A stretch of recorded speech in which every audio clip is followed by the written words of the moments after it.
ہمارے معاشرت اکرام ہوتی صاحب ہمارے ساتھ موجود ہیں۔ اکرام صاحب، یہ اب ایک ٹیکس ریونیو کا جو ٹارگٹ تھا بینکس کے سروے کی وجہ سے نہ صرف اس میں بڑی حد تک کمی دیکھنے کو مل سکتی ہے بلکہ اگر یہ معاملہ عدالت میں تھوڑا سا طوالت اختیار کرتا ہے تو پاکستان کی اکانومی پر کتنے اس کے نیگیٹو امپیکٹ کریٹ ہو سکتے ہیں؟ کیا سمجھ رہے ہیں آپ؟ پرائیویٹ سیکٹر کو اس وقت جب لینڈنگ کی ضرورت ہے پالیسی ریٹ کی کمی کی وجہ سے، اب وہ ایسے وقت میں اس لینڈنگ سے محروم رہیں گے؟ در حقیقت یہ جو ہے نا، یہ ایک کمپلیکس معاملہ ہے، اور پاکستان کے ضمن میں تو یہ زیادہ ہی کمپلیکس معاملہ ہے۔ وہ یہ کہ اسٹیٹ اور پرائیویٹ سیکٹر کے درمیان ایک کمپٹیشن ہے لون لینے کا۔ اسٹیٹ جو ہے وہ مختلف انسٹرومنٹس کے ذریعے لون لے رہی ہے۔ اچھا، اسٹیٹ مارکیٹ سے بھی اٹھا رہی ہے، بینکوں کے ذریعے بھی اٹھا رہی ہے، اسٹیٹ بینک بھی اس کی ساتھ ہے۔ اب جو شرح سود کم ہوئی ہے، اس کا فائدہ پلینلی نہیں ہو سکتا پرائیویٹ سیکٹر کو۔ اس کی وجہ ہے کہ اسٹیٹ از آلسو جو ایک پلیئر ہے جو لون کھیلتا ہے، یعنی کہ اس کو بہت لون چاہیے، دنیا سے بھی چاہیے، عالمی بینکوں سے بھی چاہیے، دوست ممالک سے بھی چاہیے، ادھر سے بھی چاہیے، آئی ایم ایف سے بھی چاہیے، ہر جگہ سے اس کو لون چاہیے۔ کیونکہ وہ خساروں میں جا رہا ہے اور قرضے واپس نہیں کر پا رہا۔ تو یہ جو بڑا بحران ہے، اس بحران کی صورت میں جو سینسٹیو سیکیورٹی امور ہے پاکستان کے، ان کو فنڈ کرنا مشکل ہو رہا ہے۔ اس کے علاوہ جو پاکستان کی مارکیٹ ہے، اس کو ایسے انسینٹیو دینے ہوں جو کہ ٹیکس کے انسینٹیو ہوں، جو انویسٹمنٹ کے لیے جو ریگولیشنز ہیں اس کے انسینٹیو ہوں، ڈوئنگ بزنس کے انسینٹیو ہوں، وہ بھی یہ نہیں دے پا رہا۔ لہذا اب حکومت کو خود پیسے چاہیے، یعنی ریاست کو خود پیسے چاہیے۔ یہ جو کمپٹیشن ہے پرائیویٹ سیکٹر اور اسٹیٹ کے درمیان، یہی اسی طرح کے ایک کمپٹیشن ہے بگ بزنس اور اسمال بزنس یا میڈیم بزنس کے درمیان۔ اب یہ ایک پیچیدہ مسئلہ بن چکا ہے پاکستان کے لیے۔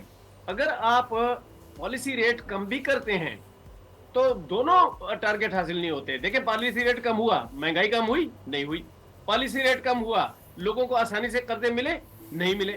اچھا، اب جو لوگوں کے پاس اپنی ایکوٹی ہوتی ہے، اپنا ان کے پاس ایک سرمایہ ہوتا ہے جس کے ذریعے وہ چل سکے مارکیٹ میں، وہ تو کچھ نہ کچھ ادھر ادھر سے لے دے کے وہ کچھ کر لیں گے۔ لیکن جن کے پاس جو ہے ایکوٹی پاورٹی ہے، جن کی، ان کو ایک بہت بڑا مسئلہ ہے، اور وہ موجودہ جو پالیسی ریٹ کم ہوا ہے، اس سے ان کو فائدہ نہیں ہو سکتا۔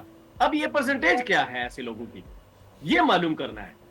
پہلی بات تو یہ کہ اسٹیٹ اور پرائیویٹ سیکٹر میں ہے، اور پرائیویٹ سیکٹر میں آپس میں کمپٹیشن ہے اس منی کے لیے جو کہ اویلیبل ہے، اور وہ ایک محدود منی ہے۔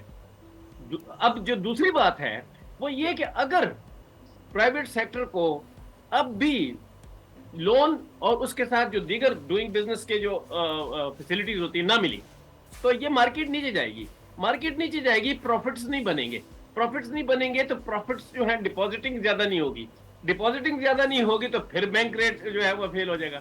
تو bank rate is a very complex issue for Pakistan.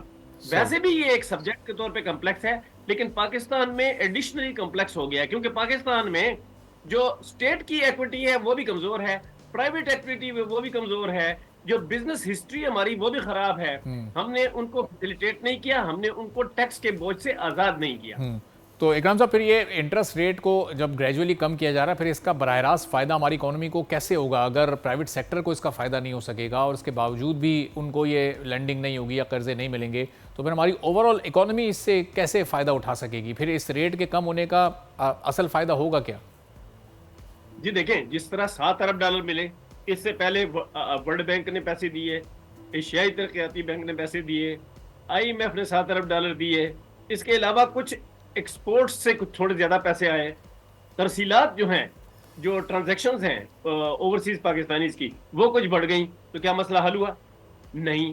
یہی حال پالیسی ریٹ کا بھی ہے کہ مسئلہ پھر حل نہیں ہوتا۔ کیونکہ مارکیٹ میں بطور قرض خواہ ریاست بہت بڑے طاقت کے ساتھ موجود ہے، اسٹیٹ بینک اس کی سائیڈ لیتا ہے۔ اسٹیٹ بینک کی جو پریورٹی ہے وہ اکانومی جو ہے وہ پریورٹی نمبر 1 نہیں ہے، اس کی ریاست پریورٹی نمبر 1 ہے۔ کیونکہ ریاست ریگولیٹر بھی ہے اور ریاست جو ہے انفراسٹرکچر ڈیولپر بھی ہے۔ اب یہ جو دونوں کام ریاست کے پاس ہیں، اس کو پیسے چاہیے، ایز اے ریگولیٹر بھی چاہیے تاکہ وہ امپلیمنٹ کر سکے اپنی پالیسی کو، as a an infrastructure development کے طور پہ بھی ڈیولپر کے طور پہ بھی پیسے چاہیے۔ اس کے علاوہ سیکیورٹی کی بھی پیسے چاہیے، کیونکہ پاکستان کی سیکیورٹی کی صورتحال بھی بہت خراب ہے۔ تو اسٹیٹ بینک کو لازمی اسٹیٹ ریاست کا حصہ ہوتے ہوئے اس کو جو ہے ریاست کے ساتھ جانا ہے، لہذا ریاست کے لیے تو فیسیلیٹیشن ہو جائے گی کسی حد تک، وہ بھی ایک محدود فیسیلیٹیشن ہے. پرائیویٹ سیکٹر جو ہے وہ ایک ایسے مقام پہ آج ہم ان کے بارے میں ڈسکشن کر رہے ہیں، ان کے لون سسٹم کے بارے میں، جبکہ پرائیویٹ سیکٹر میں بھی لون دینے والے کم ہیں. اسٹاک ایکسچینج پہ بھی ابھی تک وہ ابھار نہیں آیا پاکستان میں. 1 لاکھ پوائنٹ پہ تو چلی گئی ہے، لیکن یہ اس سے وہ جو ابھی پروفٹ ہیں، ڈیویڈنڈز ہیں، وہ ابھی ڈیویڈنڈ حاصل کرنے والے پلیئر مارکیٹ میں ابھی اترے نہیں ہیں، کیونکہ وہ نئی انویسٹمنٹ کے ساتھ اتریں گے. تو یہ جو سارا سلسلہ ہے ابھی ہینگنگ ان دا ایئر ہے. اس میں یہ سوچ لینا کہ پرائیویٹ سیکٹر کو اب کھلا لون ملے گا، یہ پاکستان میں نہیں ہوگا. سبسکرائب کریں اور بیل دبائیں تاکہ کوئی خبر رہ نہ جائے.